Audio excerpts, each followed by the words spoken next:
If there's one thing that we must understand when it comes to God and how he chooses people and the people he chooses to use, it's in Isaiah 55:8. He says, God's ways are not our ways. His thoughts are not like our thoughts. God's ways are not like our ways.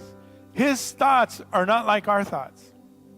So in light of this truth, it is important that we stop putting God in the box. It's important for us to stop limiting God. You say, what are you talking about? I'll get to that in a second. We need to stop thinking there are limitations on God when God, in regards to God using the lowly. Because when we live and declare limitations on God, what we do is we put limits on God. When we say things like, oh, I never can be used by God. I will never be responsible enough. I will never be set free from my addictions. I will never have children. I don't have education or degree to get that promotion or position at work. I don't have talent or gift to excel. Or I'm too old, or I'm too young, or I don't have the resources or the money to do this and that. I just don't have the looks. I don't have the charisma. I don't have, and when we talk about ourselves and when we say those things, we put limitations on God, on what God can do.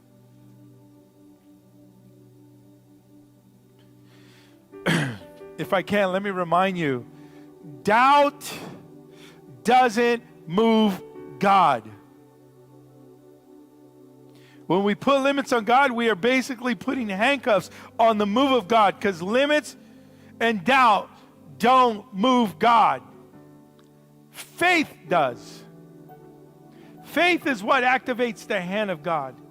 When we see things that are not as though they are, or how they can become, that moves God. When we declare and start believing that all things are possible, not some things, not just particular things. No, but when we say, I can do all things through Christ who strengthens me. When we could say that, when we get that in our spirit, when we begin to decree that, we take the limits off that we put on ourselves. When we say, I believe, when we say, I believe, there's power in that. I believe. I was declaring on prayer on Friday night. I just kept on saying, I believe. I believe. I believe. Get that in your spirit. Say, I believe that one day my kids are going to come out of that. I believe that all my grandchildren will be saved. I believe that one day I will be the lender and no longer the borrower. I believe I will be completely healed.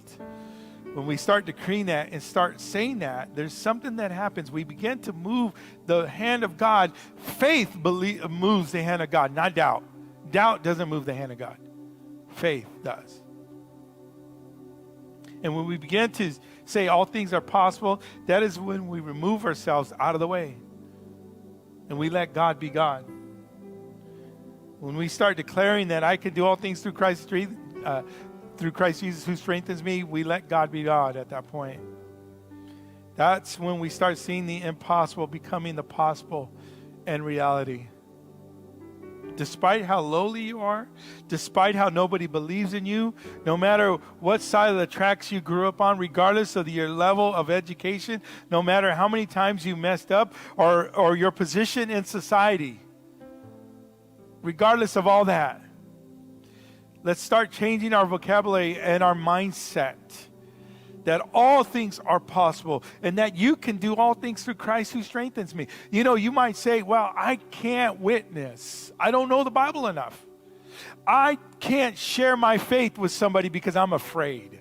I'm afraid of what they'll think. I'm afraid of what will happen with me. When you start saying, I can't, I won't, you put the handcuffs on. You put the limitations on. But the moment you say, I believe I can do all things through Christ, and you begin to open your mouth and testify and tell someone about the Lord, you watch what God can do. Not what you could do. You watch what God can do. You take those handcuffs off. You take the limitations off of how God can use you. God can use you. He can use you to start that ministry. He could use you to witness to your friends. He could use you to bless others.